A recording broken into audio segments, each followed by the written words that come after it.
Baik, Assalamualaikum warahmatullahi wabarakatuh. Bismillah, walhamdulillah, wassalatu wassalamu ala rasulillah wa ala alihi washabihi ajma'in.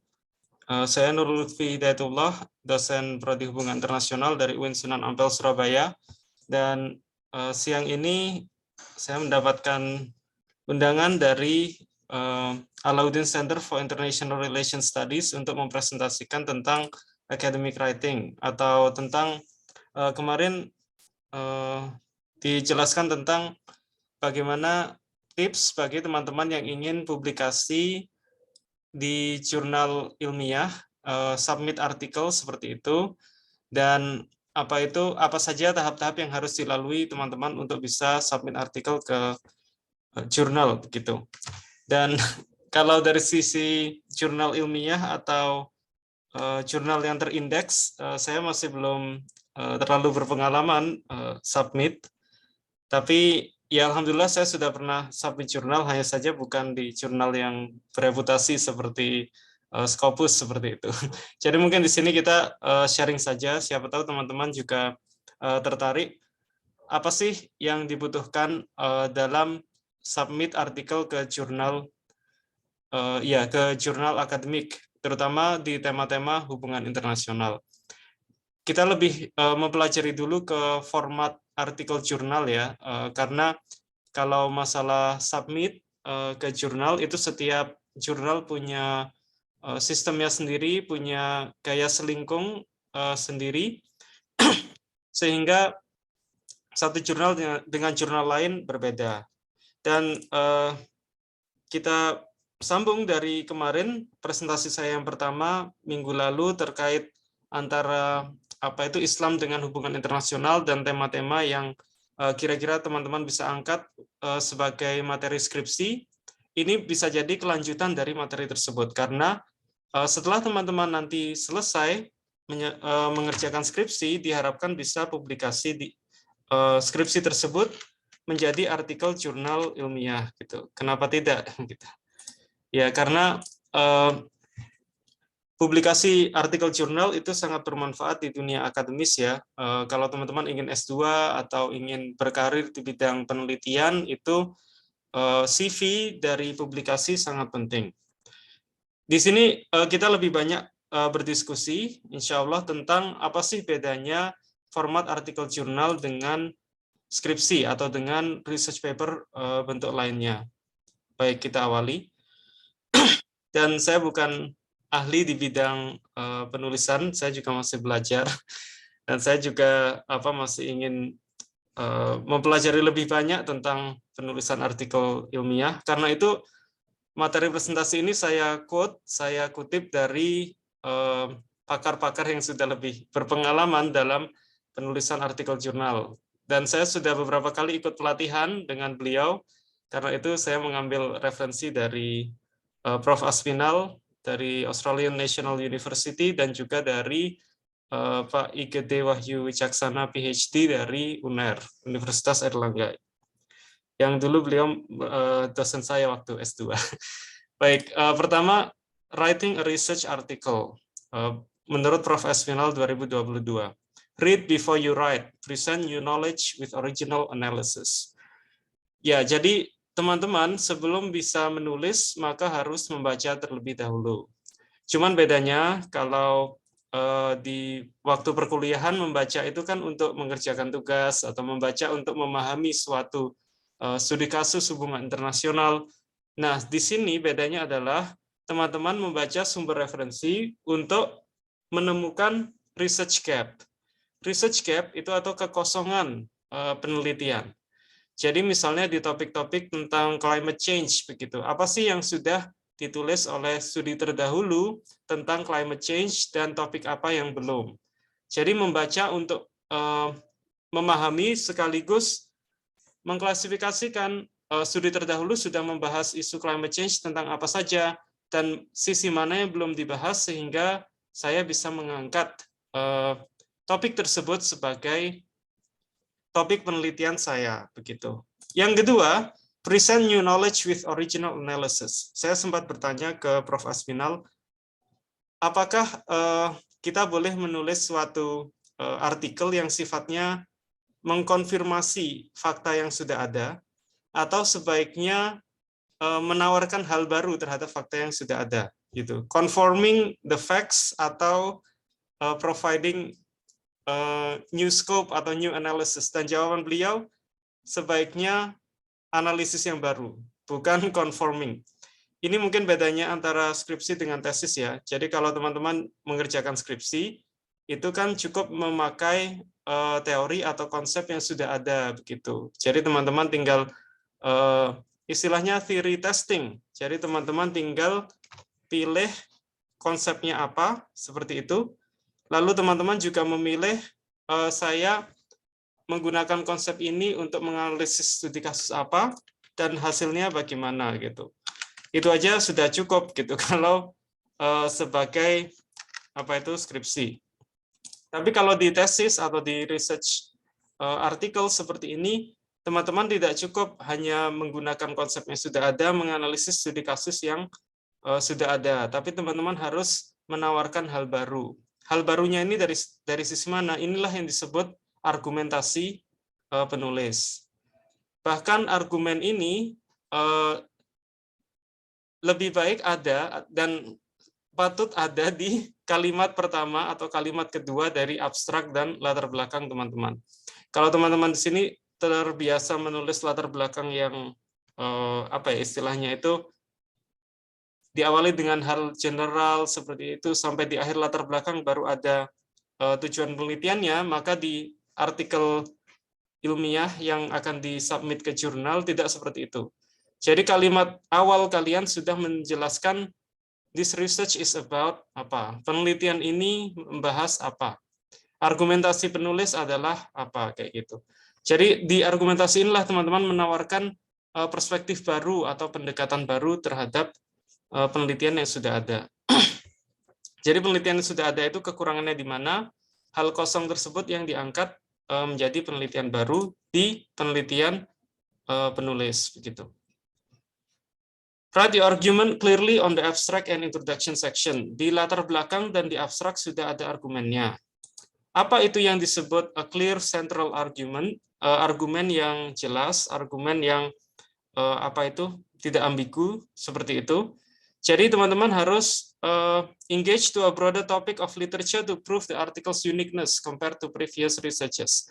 Apa sih yang unik dari penelitian teman-teman ini gitu? Apakah perspektifnya yang unik? Apakah kalau saya S2 dulu ada istilahnya perdebatan konseptual gitu. Jadi kalau saya dulu kan tentang middle power gitu ya. Indonesia sebagai middle power tesis saya. Jadi dari konsep middle power itu mulai dari Botero lalu ada. Jadi siapa saja pakar yang sudah mendefinisikan middle power. Lalu dari sekian banyak definisi tersebut, definisi konsep middle power ini mana hal-hal yang belum dijelaskan secara konseptual. Lalu bagaimana studi kasus saya yaitu Indonesia atau peran politik luar negeri Indonesia bisa dikategorisasikan sebagai middle power dan bagaimana itu bisa berkontribusi terhadap kekosongan penelitian terdahulu yang sempat membahas tentang middle power dengan studi kasus negara-negara lain. Kira-kira seperti itu. Jadi ada uniqueness, keunikan artikel kita dibandingkan penelitian-penelitian sebelumnya. Build your argument around a clear research puzzle or research question. Fokus penelitian atau rumusan masalah itu sudah harus jelas. Jadi argumen teman-teman itu sudah langsung menjawab rumusan masalah. Walaupun di research article atau di artikel jurnal seperti ini tidak ada rumusan masalah ya, seperti deskripsi, tapi teman-teman langsung jelaskan penelitian ini bertujuan meneliti tentang apa. Misalnya kalau saya dulu tentang peran Indonesia sebagai middle power. Lalu jelaskan peran middle power itu apa saja, dan Indonesia memiliki peran yang mana, seperti itu. Avoid holistic description like I will analyze the following topic. Jadi nggak seperti ini juga ya, bukan berarti teman-teman saat menjelaskan tujuan penelitian atau argumen di awal latar belakang atau awal abstrak, lalu teman-teman membuat sesuatu yang sangat general seperti saya akan menganalisis topik-topik ini, nggak seperti itu. Tapi sudah langsung menyajikan hasil penelitiannya. Bedanya adalah kalau proposal skripsi itu teman-teman masih mengajukan penelitian. Tapi kalau artikel jurnal teman-teman sudah melaporkan hasil penelitian. Jadi langsung ke hasil penelitiannya apa sih gitu. Sudah tidak lagi saya berencana meneliti ini, berencana meneliti itu, sudah nggak seperti itu. Tapi sudah langsung hasil dari penelitian saya menjelaskan bahwa apa kayak itu. Itu juga sudah ada di abstrak. Nanti kalau ini terlalu masih belum jelas, nanti saya beri di slide berikutnya contoh abstrak yang sudah jadi gitu supaya bisa kita identifikasi mana saja sih komponen dari abstrak yang diperlukan. Berikutnya paper structure. Ya, jadi paper structure ini mungkin yang membedakan antara skripsi dengan artikel jurnal ya. Kalau artikel jurnal itu kurang lebih ada beberapa komponen struktur berikut ini. Yang pertama jelas title. Di judul itu biasanya sudah ada penelitian ini tentang apa, studi kasusnya juga sudah ada, pendekatannya, misalnya perspektif neoliberalism atau human security perspektif atau securitization atau apa itu sudah ada di judulnya. Lalu ada abstrak yang terdiri dari 200 sampai 250 kata. Ini pun ada strukturnya ya. Jadi abstrak itu bukan berarti rangkuman, tapi per kalimat di abstrak itu sudah ada komponennya tersendiri. Nanti saya tunjukkan contohnya yang abstrak yang bagus. Tentu saja bukan abstrak tulisan saya, tapi tulisan dosen saya dulu. Introduction atau latar belakang. Jadi komponen mendasar dari artikel jurnal itu adalah IMRED, jadi ada introduction, method, results, and discussion. Tapi di antara itu ada juga seperti ini. Yang pertama introduction, di dalam introduction itu ada research puzzle. Research puzzle itu teka-teki yang berusaha dijawab. Misalnya saya beri contoh, kalau isu itu tentang climate change ya yang diangkat tadi, misalnya tentang climate change, apa sih bahaya dari climate change itu, bagaimana itu mengancam negara-negara pada umumnya di dunia, itu dijelasin. Tapi di latar belakang lebih spesifik, kebijakan, misalnya kebijakan migrasi negara-negara Kepulauan Pasifik yang terancam terkena dampak climate change sehingga mereka kehilangan wilayah negara teritorial gitu karena ada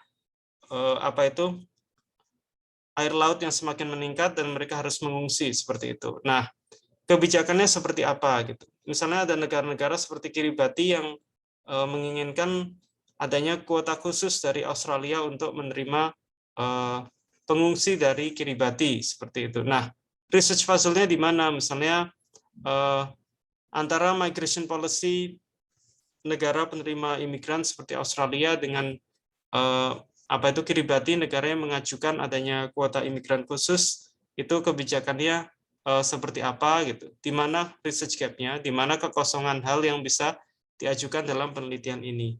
Lalu brief contextualization. Jadi di latar belakang ini spesifik misalnya membahas tentang kasus apa gitu. Dan juga konteksnya menurut konsep apa yang berusaha diangkat. Jadi kalau tadi yang kasus yang baru saya sebutkan tadi, ada konsep-konsep yang perlu dijelaskan seperti konsep migration policy, climate change refugee, dan lain-lain, itu yang berusaha teman-teman rangkai. Lalu ada summary of argument and summary of structure. Itu di latar belakang. Jadi penulis berargumen bahwa seperti apa. Misalnya seperti respon pemerintah Australia terhadap Migration with Dignity Kiribati memiliki tujuan apa seperti itu. Ya, jadi dan kontribusinya tentu saja terhadap isu-isu atau terhadap kajian-kajian konseptual tentang definisi imigran misalnya. Apakah imigran atau pengungsi, refugee itu hanya korban perang atau juga bisa korban bencana alam seperti climate change. Berikutnya summary of structure ya seperti ini tadi di paper structure ini. Dan yang kedua adalah method. method. Metode yang digunakan apakah kuantitatif atau kualitatif atau mixed method seperti itu. Literature review, topic review, and context. Di literature review ini tidak hanya menyebutkan satu persatu ya, apa itu studi terdahulu. Sebagaimana deskripsi, saya lihat mahasiswa itu masih apa itu satu persatu disebutkan gitu studi terdahulunya. Tapi di literature review artikel ilmiah itu sudah langsung membahas perdebatan konseptual atau perdebatan teoritis. Seperti tadi tentang climate change refugee misalnya, pengungsi karena adanya perubahan iklim, itu studi terdahulu secara definisi sudah membahas dari sisi mana saja terkait definisi dari climate change refugee. Lalu ternyata ada studi kasus baru, yaitu Kiribati yang meminta kuota khusus ke Australia untuk menerima pengungsi mereka, maka dari studi kasus itu bisa berkontribusi terhadap apa tadi konsep dari climate change refugee seperti apa. Itulah yang menjadi kontribusi artikel ini. Tapi itu sudah terlalu jauh ya, sudah sampai results and discussion gitu. Intinya metode tadi ada kuantitatif, kualitatif, mixed method, literature review, topic review, and context. Ya, tadi sudah saya jelaskan. Results and discussion, argument and evidence can be several sections. Results and discussion ini sudah langsung menyajikan apa temuan penelitian ini gitu. Temuan penelitian ini menemukan bahwa climate change refugee atau definisi pengungsi karena adanya perubahan iklim itu memiliki karakteristik tertentu seperti apa seperti itu. Dan discussion, bagaimana kontribusinya dari apa itu temuan ilmiah ini terhadap studi-studi lanjutan. Dan terakhir tentu saja conclusion atau kesimpulan. Kesimpulan ini tidak hanya rangkuman dari apa yang sudah ditulis di artikel, tetapi lebih menjelaskan sejauh mana pentingnya kontribusi ilmiah penelitian ini, dan juga apa poin-poin yang bisa dipetik dari penelitian ini yang sudah selesai dan sudah disajikan berikut. Acknowledgements ini misalnya penelitian ini disponsori oleh dana riset dari kementerian mana seperti itu bisa ditulis di situ. References, referensi begitu. Ini secara umum artikel jurnal itu punya beberapa komponen berikut ini di strukturnya. Baik, berikutnya kita masuk ke abstrak. Abstrak. Pertama, begin with a clear statement, the objective of the paper. Jadi tujuan penelitian ini apa? Itu sudah ada di kalimat awal dari abstrak. Karena abstrak itu singkat sekali tadi, hanya 200 sampai 250 kata, sehingga setiap kalimat di abstrak itu tidak ada yang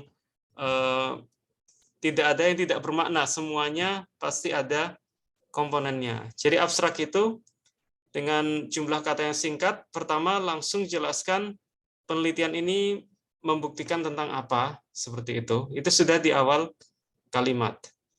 Dan juga konteks dari penelitian itu tentang apa. Nanti saya beri contohnya ya di slide selanjutnya supaya bisa kita lihat bersama. Lalu research puzzle. Research puzzle ini tadi teka-teki penelitian yang berusaha dipecahkan atau berusaha dijawab dari penelitian ini. Pertanyaan tentang apa? Misalnya tadi pertanyaan tentang sejauh mana pentingnya sejauh mana pentingnya mengakui keberadaan climate change refugee seperti itu. Jadi pengungsi yang karena bencana alam, apakah bisa disamakan dengan pengungsi yang karena korban perang seperti itu. Metode juga bisa. Research puzzle, konteks dulu sebelum metode. Context or expectation from the literature. Jadi misalnya literatur ini konteksnya adalah membahas tentang human security, membahas tentang isu-isu non-traditional security dan kebijakan migrasi antara negara berkembang dan juga negara developed, negara maju seperti Australia, dan negara berkembang seperti Kiribati begitu. Lalu metode yang digunakan seperti apa? Findings ini langsung temuan atau kontribusi penelitian yang sudah teman-teman dapatkan seperti apa, dan itulah yang akan dibahas panjang lebar nanti di bagian results and discussion. Jadi bedanya results and discussion itu apa sih? Gitu. Kadang results and discussion ini jadi satu sub apa ya istilahnya, bukan subbab tapi sub bagian dari artikel itu. Kadang dipisah result dulu lalu discussion dulu, dan boleh juga results and discussion ini diberi apa ya heading yang berbeda-beda gitu. Jadi misalnya kalau literature review kan tadi tentang climate change refugee, definisinya apa saja, lalu tentang negara-negara yang sudah menerima pengungsi karena bencana alam seperti itu sebagai asylum seeker, awalnya mereka jadi pencari suaka dan akhirnya diterima sebagai pengungsi. Lalu dari segi kebijakan khusus negara-negara antara negara maju dan negara berkembang terkait pengungsi tersebut, dan apa itu langsung masuk di studi kasusnya, kontribusi studi kasus itu terhadap perkembangan teori seperti apa, itu di findings. Apakah ada poin-poin definisi baru dari climate change refugee yang bisa didapatkan dari studi kasus apa itu Kiribati yang meminta kuota khusus imigran ke Australia seperti itu. Discussion, implications for the literature, for policy, dan lain-lain. Discussion ini sudah langsung ke dari temuan yang sudah kita temukan, apa manfaatnya bagi penelitian lanjutan seperti itu. Oke, mungkin daripada rumit ya, kita langsung masuk ke contohnya aja. Ini contoh dari abstrak yang apa sudah terpublikasi di jurnal internasional. Jadi di abstrak ini bisa kita lihat ada banyak komponen sebagaimana tadi saya jelaskan di slide sebelumnya ya. Oke, jadi Pak Wahyu Wicaksana yang menulis artikel ini dengan judul Indonesia's Maritime Connectivity Development and Connectivity Development, Domestic and International Challenges. Oke, dari sini kita bisa lihat komponen dari abstrak tadi sebagaimana saya jelaskan. Pertama, kalimat pertamanya sudah membahas research puzzle and papers objective.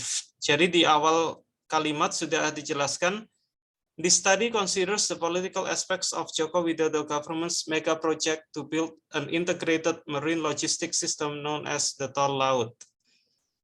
Expanding the existing literature which gives details about the contextual obstacles faced by and the prospects for the Indonesian government to pursue its infrastructure ambitions, this study argues that notwithstanding the relevance of the Tol Laut for advancing the Indonesian economy, it is inevitably entangled with dynamic internal and external environments, which can unfavorably distort the construction process. Jadi kalimat pertamanya sudah ada research puzzle and the papers objective. Apa research puzzle-nya? Research puzzle-nya adalah antara pembangunan tol laut dengan tantangan dan tantangan dalam negeri maupun luar negeri yang dihadapi. Ini kan kalau dilihat dari kebijakan periode pertama pemerintahan Presiden Joko Widodo, kita bisa sempat mengamati waktu itu ada visi poros maritim dunia seperti itu, Global Maritime Fulcrum, dan wujud kebijakan nyatanya dengan pembangunan tol laut, baik itu fasilitas seperti bandara, pelabuhan, dan jalur kemaritiman dalam rangka menjadikan Indonesia sebagai poros maritim dunia, dan juga supaya antara Pulau Jawa yang terlalu Java-sentrik begitu menjadi lebih Indonesia-sentrik gitu. Jadi tidak ada kesenjangan baik dari segi ekonomi maupun dari segi infrastruktur antara Pulau Jawa dengan pulau-pulau lain di seluruh Indonesia. Jadi dari visi tersebut, apalagi laut sebagai penghubung kepulauan di Indonesia bukan pemisah. Nah, ini ingin di branding sebagai suatu kebijakan luar negeri Indonesia yang diangkat ke level internasional. Tapi tentu saja perlu ada pembangunan infrastruktur untuk melanjutkan visi tersebut. Nah, di sini artikel dari Pak Wahyu Wicaksana menjelaskan tentang apa saja sih tantangan domestik dan internasional yang dihadapi Indonesia selama pembangunan tol laut tersebut. Itu adalah research puzzle tadi, begitu. Jadi di satu sisi ingin visi poros maritim dunia, di sisi lain masih ada tantangan domestik dan internasional. Itu research puzzle-nya. Lalu papers objektif. Apa tujuan dari penelitian ini? Tujuan penelitian ini yang mulai expanding the existing literature itu. Jadi tujuan penelitian ini berusaha menambah dari kekurangan penelitian terdahulu terkait tantangan-tantangan dan prospek-prospek yang dihadapi pemerintah Indonesia dalam ambisi pembangunan infrastrukturnya. Nah, yang unik di paper ini adalah pembangunan infrastruktur itu kelihatannya seperti kebijakan domestik Indonesia, tapi paper ini bisa menggambarkan pembangunan infrastruktur sebagai kebijakan luar negeri Indonesia. Karena dimasukkan faktor atau variabel international challenges di situ, gitu. Iya, jadi berikutnya konteks ya, konteks or expectation from the literature. Jadi konteks or expectation from the literature terkait tantangan domestik dan internasional yang dihadapi. Walaupun tol laut itu sangat penting bagi kebijakan Indonesia, apalagi di sini konteksnya sudah langsung spesifik Indonesian economy. Jadi memang ambisi dari tol laut itu untuk meningkatkan kepentingan ekonomi nasional. Akan tetapi tantangan domestik dan internasional tadi sejauh mana itu bisa mendukung dan atau menghambat adanya target-target ekonomi yang berusaha dicapai. Lalu findings, main argument. Temuan dari penelitian ini bahwa tantangan nasional atau domestik maupun tantangan lingkungan internasional bisa menghambat adanya proses konstruksi dari tol laut dan dari pembangunan infrastruktur tersebut, sehingga juga bisa menghambat pembangunan ekonomi Indonesia. Dan metode dari penelitian ini menganalisis tentang domestic, political, and international relations factors as its framework of analysis. Jadi jelas faktor-faktor domestik dan internasional yang akan dianalisis. Lalu dari sisi discussion atau results and discussion, dari temuan penelitian ini akan dibagi menjadi 4 sub bahasan. Nah, ini yang saya maksud tadi.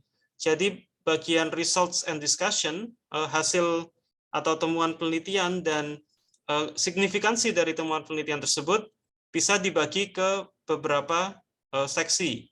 Sedangkan di artikel ini dibagi menjadi 4 subbagian. Bagian pertama, kalau di skripsi namanya subbab 4 pembahasan begitu. Kalau di artikel di sini results and discussion itu bisa dirinci menjadi beberapa bagian, termasuk di sini ada 4 bagian. Misalnya section 1, jadi bagian pertama dari hasil dan temuan penelitian ini membahas tentang, ya ini yang tadi saya sebut perdebatan konseptual ya, conceptual and methodological foundation of the study.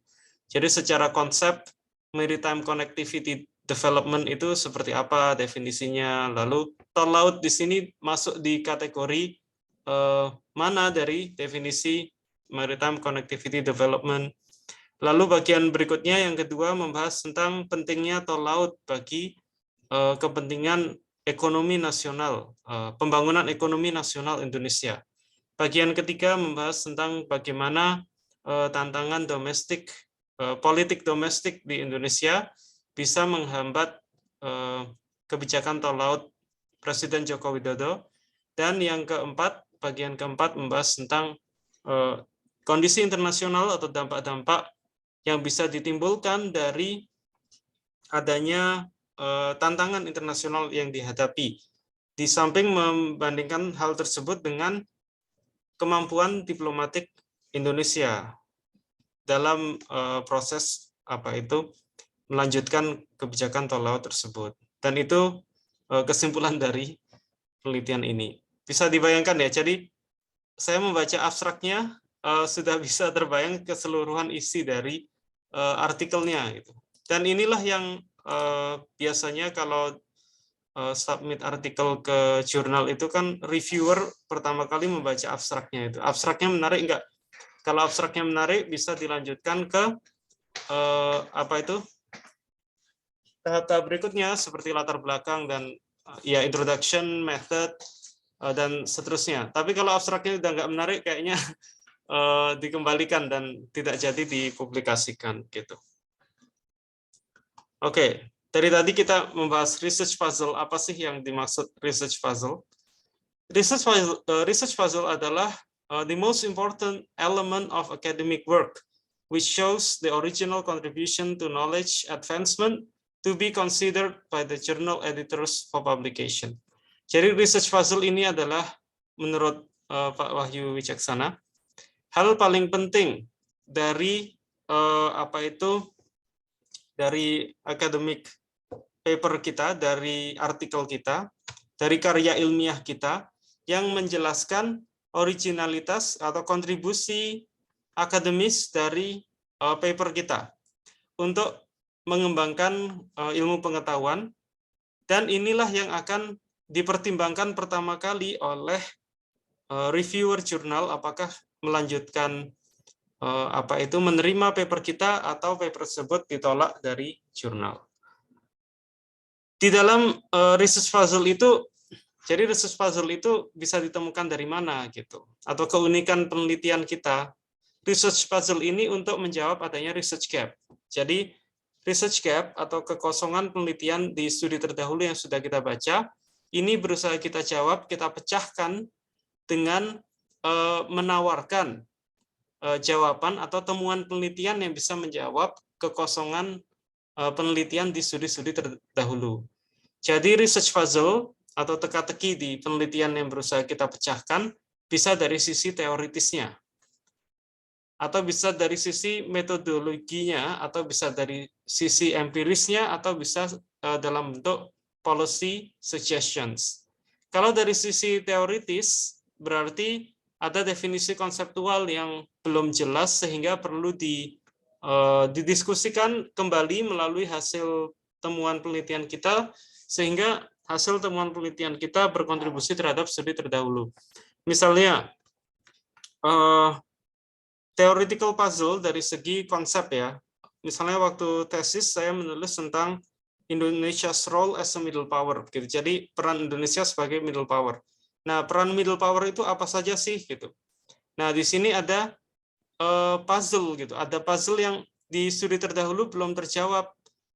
Negara yang berkapasitas menengah atau middle power itu bisa melakukan peran apa saja. Itu kan belum terkategorisasi. Maka secara teoritis perlu dibuat definisi baru mungkin atau indikator baru untuk menjelaskan middle power itu perannya apa saja. Nah, waktu itu saya menggunakan perbedaan antara hard power, diplomatic behavior, dan juga soft power. Jadi kalau negara yang cenderung punya hard power itu seperti apa politik luar negerinya, lalu negara yang menggunakan diplomatic behavior itu seperti apa, dan negara yang menggunakan soft power itu seperti apa gitu. Dan di sini kontribusi ilmiahnya, dan digunakan konsep tersebut untuk menganalisis negara yang dijadikan studi kasus, yaitu Indonesia atau negara middle power yang lainnya. Atau dari segi metodologi, ini mungkin kalau S3 ya lebih banyak membahas tentang metodologi, kenapa metode yang digunakan, metode penelitiannya, metode tersebut, kenapa bukan yang lain, seperti itu. Jadi ini sudah kontribusi di kekosongan metodologi penelitian dan kontribusinya kontribusi penelitian tersebut terhadap metodologi tersebut. Kalau dari sisi empiris juga bisa, dari sisi fakta-fakta atau studi kasus yang berusaha dipecahkan, misalnya karakteristik dari negara small power atau negara yang berkemampuan terbatas, berkemampuan rendah, itu melakukan politik luar negeri untuk meminta bantuan dari negara lain. Ternyata tidak selamanya seperti itu. Ada negara kecil yang mereka tidak hanya berpolitik luar negeri untuk meminta bantuan, tapi bahkan bisa memberi bantuan. Nah, ini kan ada kontribusi secara empiris gitu, bahwa ada fakta yang ternyata sebelumnya belum ada di penelitian terdahulu dan berusaha kita jelaskan itu di penelitian ini. Dan yang terakhir ada policy suggestions. Bisa juga penelitian yang kita tulis tersebut fungsinya untuk memberi masukan terhadap kebijakan-kebijakan. Kalau yang seperti ini biasanya think tank ya. Kalau di Indonesia kan banyak di Jakarta ada think tank seperti CSIS atau Habibie Center atau lembaga-lembaga kajian epistemik lainnya yang biasanya mereka di dalamnya ada pakar-pakar, researcher hubungan internasional, tapi bukan dosen gitu. Mereka mengisi kuliah umum dan sehari-hari melakukan penelitian dengan tujuan memberikan masukan kepada pemerintah. Ini juga bisa menjadi salah satu research puzzle yang diangkat dalam penelitian, membandingkan dengan kebijakan-kebijakan pemerintah sebelumnya, lalu bagaimana kebijakan dalam hal tersebut bisa diberi masukan dari penelitian kita. Oke, tinggal 2 slide. Ya. Literature review. Literature review ini saya belajarnya juga waktu S2 ya, karena waktu S1 kan teman-teman menulis tinjauan pustaka begitu kalau di skripsi atau studi terdahulu. Nah, literature review itu kurang lebih bisa dibilang hampir sama dengan tinjauan pustaka atau studi terdahulu. Hanya bedanya kalau di literature review yang membedakan tesis S2 dengan skripsi S1, itu literature review di sini membahas perdebatan konseptual begitu. Jadi bukan, kalau S1 kan teman-teman cukup menjelaskan ya, saya sudah membaca misalnya 10 referensi terdahulu. Masing-masing referensi menjelaskan hal-hal berikut ini, lalu persamaan dan perbedaan penelitian saya dengan referensi terdahulu itu di poin apa saja, seperti itu. Itu kalau S1 seperti itu. Tapi kalau S2, literature review ini yang membedakan tesis dengan skripsi, yaitu membahas tentang perdebatan konseptual. Jadi misalnya tadi, dari sisi, misalnya teman-teman mengangkat konsep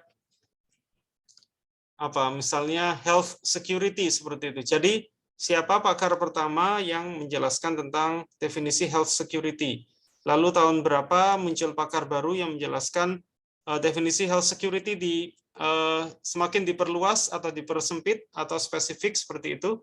Jadi kalau dosen pembimbing tesis saya dulu menjelaskan penelitian itu seperti kita membangun suatu tembok gitu. Jadi membangun suatu tembok yang tembok ini sudah punya fondasi, tapi kita hanya meletakkan satu bata di atas tembok yang belum utuh tersebut, tembok yang belum jadi. Jadi meneliti itu ibarat seperti kita memilih bangunan tembok yang sedang dibangun, dan kita melihat fondasi dari definisi konseptual studi terdahulu itu sudah membahas apa tentang kajian yang sama, lalu kita lihat kekosongannya di mana, lalu kita meletakkan satu bata di atas bangunan tembok yang belum sempurna tersebut. Jadi satu bata yang kita letakkan itu adalah penelitian kita, dan tembok tadi adalah studi terdahulu tentang tema yang sama. Jadi penelitian yang bagus adalah penelitian yang berkontribusi terhadap kekosongan penelitian sebelumnya. Dan itu di mana letak memposisikan penelitian kita di tengah banyaknya penelitian terdahulu, letak dari memposisikan tersebut ada di literature review. Oke, jadi literature review yang pertama, topic review and context. Yang direview bisa tentang topik atau bisa tentang konteksnya. Jadi kalau topiknya tentang health security, berarti studi terdahulu membahas health security tentang apa saja. Kalau tentang climate change refugee, berarti studi terdahulu sudah pernah membahas topik yang sama tentang apa saja. Lalu kalau tentang middle power, berarti studi terdahulu sudah pernah membahas middle power dari sisi mana saja, yang belum dijelaskan studi terdahulu apa, seperti itu. Needs to be built around a particular problem or question your article focuses on. Jadi pertanyaan yang sama yang belum terpecahkan di studi terdahulu, misalnya studi terdahulu telah menjawab sebagian, tapi beberapa indikator belum terpecahkan, maka itu bisa diangkat kembali dalam penelitian ini. It's not about the literature, but your analysis.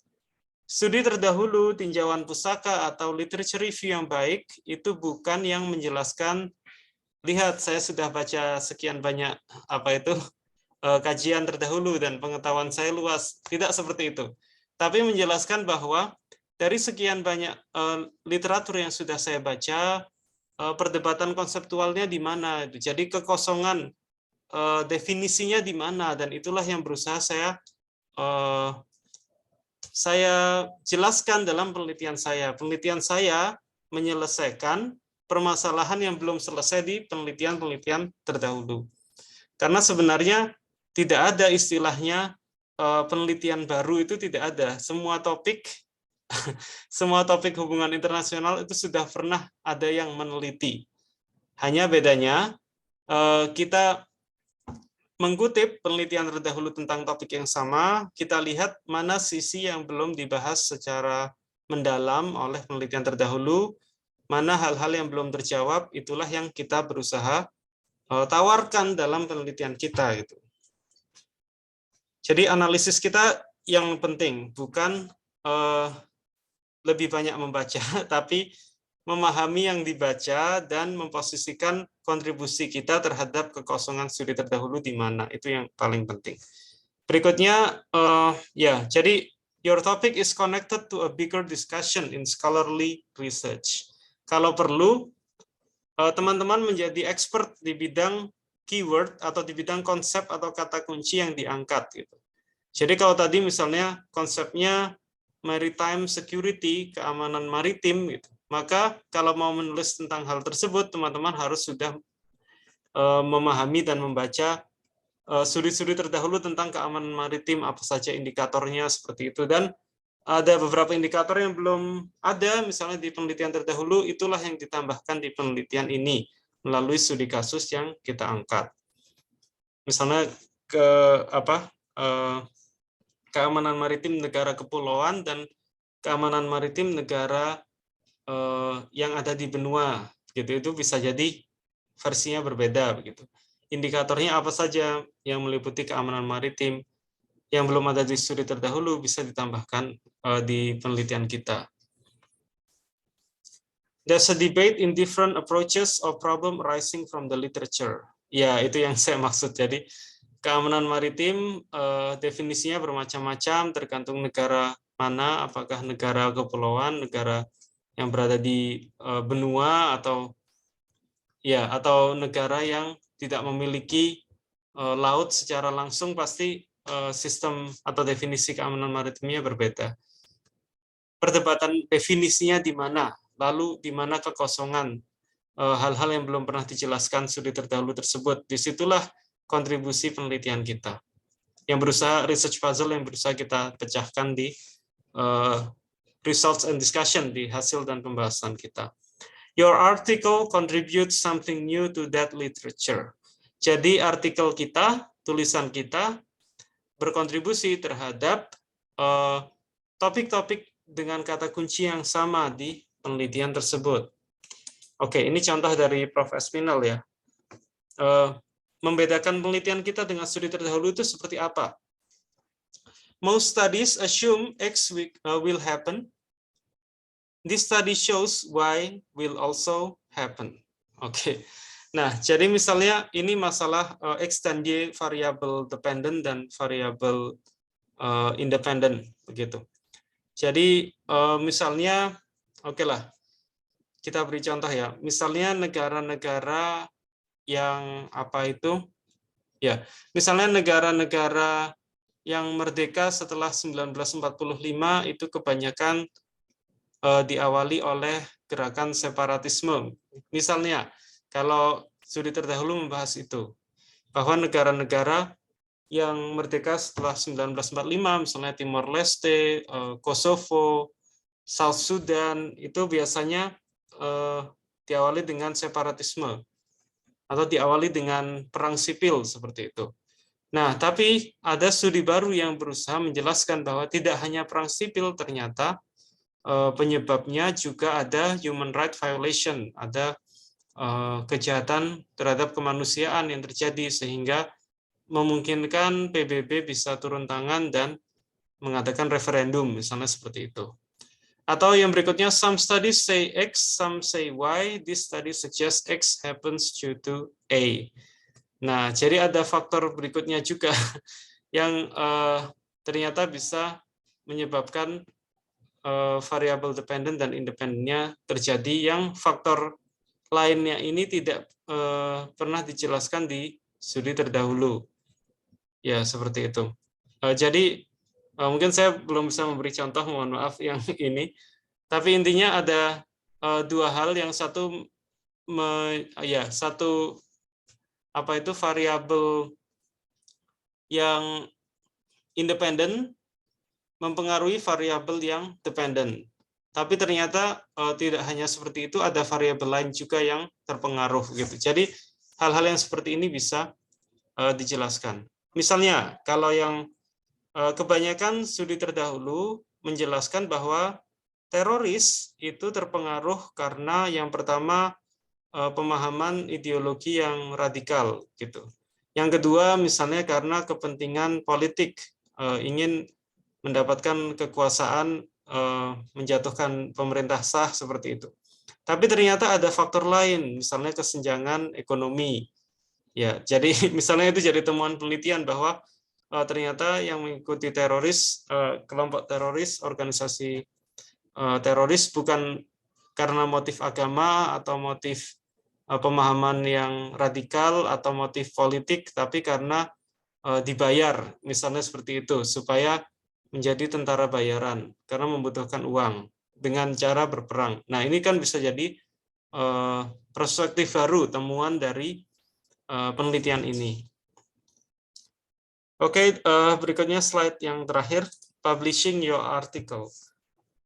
Tadi kita sudah membahas kurang lebih apa saja struktur artikel penelitian itu seperti apa, penulisan abstrak, penulisan literature review, apa yang harus ada di latar belakang dan abstrak seperti research puzzle, lalu menyajikan temuan penelitian, ya kan, results and discussion yang memberi kontribusi terhadap penelitian terdahulu.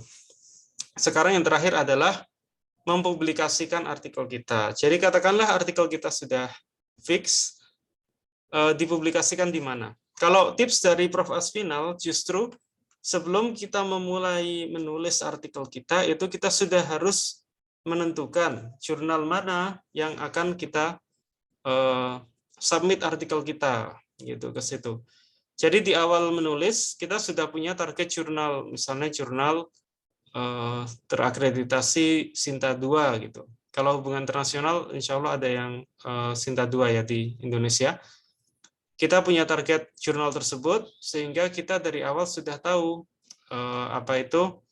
apa saja yang dibutuhkan, gaya selingkung jurnal tersebut seperti apa, misalnya footnote atau running note atau citasinya modelnya seperti apa, font dan lain-lain. Biasanya setiap jurnal punya artikel template yang bisa di-download. Kita tinggal menulis menggunakan template jurnal tersebut. Study the template of journal articles, present an alternative approach of comparison of various approaches. Jadi template yang sudah ada di jurnal tersebut seperti apa, dan kita bisa seperti tadi berkontribusi memberikan perspektif baru atau membandingkan perspektif-perspektif yang sebelumnya sudah ada. Pay attention to the journal status, specialist, general, disciplinary, or area studies. Yang pertama, mempelajari template. Yang kedua, kita sudah harus tahu ya, yang mau kita kirim ini artikel kita sesuai dengan tema jurnal tersebut atau tidak gitu. Biasanya nama jurnal itu sudah menjelaskan topik-topik yang kira-kira diterima di jurnal tersebut apa. Gitu. Jadi kalau jurnalnya namanya apa itu? Ya, saya kurang tahu. Misalnya jurnal UNER, Global Strategis, begitu. Jadi hal-hal yang terkait global, kajian global dan kajian strategi bisa masuk di jurnal tersebut. Pastikan artikel kita sudah sesuai dengan topik-topik yang dipublikasikan di jurnal tersebut sebelum kita memulai publikasi. Kalau perlu, beberapa tips ya, kita mengutip artikel-artikel di jurnal tersebut yang sebelumnya sudah terpublikasi di artikel kita. Jadi kelihatan bahwa kita memposisikan tulisan kita menambahkan kekosongan penelitian di studi terdahulu. Apakah jurnal ini spesialis atau general atau disciplinary atau area studies? Misalnya Asia Pacific Political Journal atau spesifik ke hubungan internasional atau mungkin general seperti jurnal ilmu sosial dan ilmu politik, misalnya seperti itu. Jadi tergantung ya artikel kita cocok di submit di mana. Apalagi kita kalau di UIN kita punya kajian-kajian Islam juga. Jadi jurnal-jurnal yang ilmu sosial tapi ada sisi keislamannya itu juga bisa di submit ke jurnal-jurnal serupa. Offer a research approach to benefit authors from various regions in the world. Nah, ini yang penting. Jadi, termasuk peneliti-peneliti yang banyak membahas tentang Indonesia, begitu.